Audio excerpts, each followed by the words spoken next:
Now, the three most dominant of these psychological indoctrinations that I want to talk about are the notions of property, incentive, and associations with freedom of choice. Starting with property. The capitalist economy is founded on the very idea of exchanging property in the markets. Even your labor is a form of property in a sense.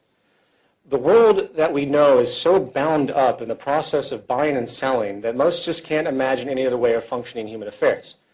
Property is often associated with so-called rights as well. We use a legal system to protect our property, and if anyone interferes with what is mine, their freedom can possibly be taken away.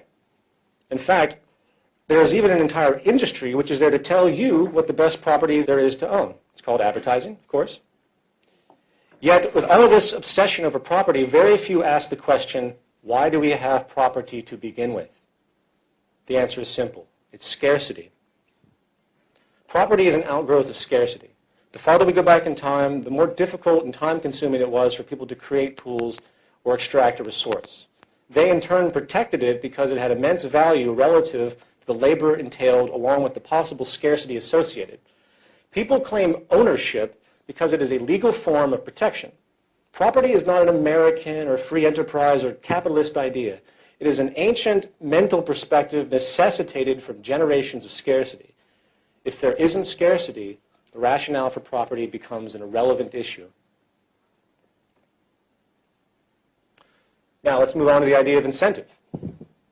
As the theory goes, the need for a profit provides a personal organization with a motivation to work on new ideas and products that would sell in the marketplace. In other words, the assumption is that if technology replaced humans in the workforce and abundance could be created, then people would just have no motivation to do anything socially relevant. No monetary incentive, no progress is the idea. There are two glaring issues with this assumption. The first is that it is entirely based on projected values. And values are almost entirely based on culture. Nikola Tesla, Louis Pasteur, Charles Darwin, and the Wright brothers, Albert Einstein, and Isaac Newton did not make their massive contributions to society because of material self-interest. Did Martin Luther King walk down the street in Birmingham, Alabama, while a bunch of racists threw rocks at his head because he was on his way to cash a check? If the incentive motivation theory held true, then you would see no volunteerism in the world today. Amazingly, in a 1992 U.S. Gallup poll, it was found that more than 50% of American adults volunteered time with no pay for social causes at an average of 4.2 hours a week for a total of 20.5 billion hours a year. This is pretty amazing, especially with the lack of social capital in a place like the United States, which is the most powerful free market country there is. The ideology is the most ingrained, so I find that to be pretty incredible. The sickness of self-interest generated by the monetary system, even with this sickness, humans still strive to help each other and give to society without reward. What's even more amazing is that the poor and the middle class are more likely to volunteer than the wealthy.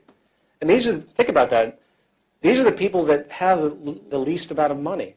So it makes you understand the cultural and psychological nuances that are created. The more money you get, the more diseased you might possibly become. It's a fascinating phenomenon. The second thing to consider is that while it is true that useful inventions and methods do come from the motivation for personal gain, the intent behind those creations has nothing to do with human or social concern. For the incentive goal is not to improve humanity, but to make money. There is a massive disconnect. And as we have denoted thoroughly, the very means by which money is obtained in our system is counter to social progress fundamentally, for it is based on the deliberate withholding of efficiency.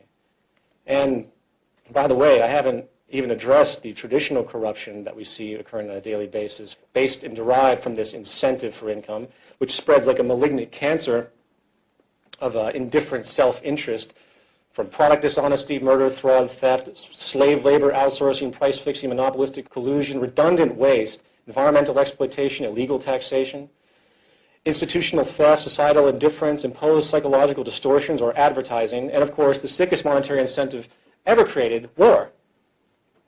That is the reality of the monetary incentive.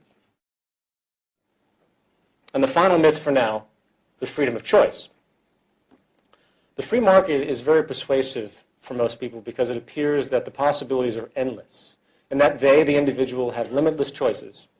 People witness the vast stratification of goods and services portrayed by the media and advertising and think that since the options just exist in abstraction, it has some form of relevance to the freedom of the individual.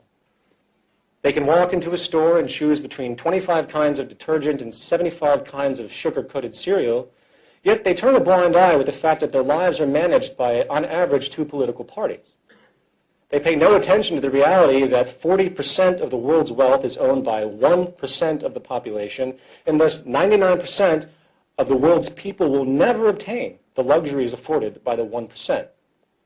More specifically, everyone seems oblivious to the reality that nearly every day of your life you are forced by the obligation of mere survival and, of course, debt which is imposed into a private dictatorship where most of your decisions are controlled by those in the next artificially created hierarchical degree, the next larger hierarchical degree. It's amazing to me when you talk to economists and they say, well, people have a choice of where they work.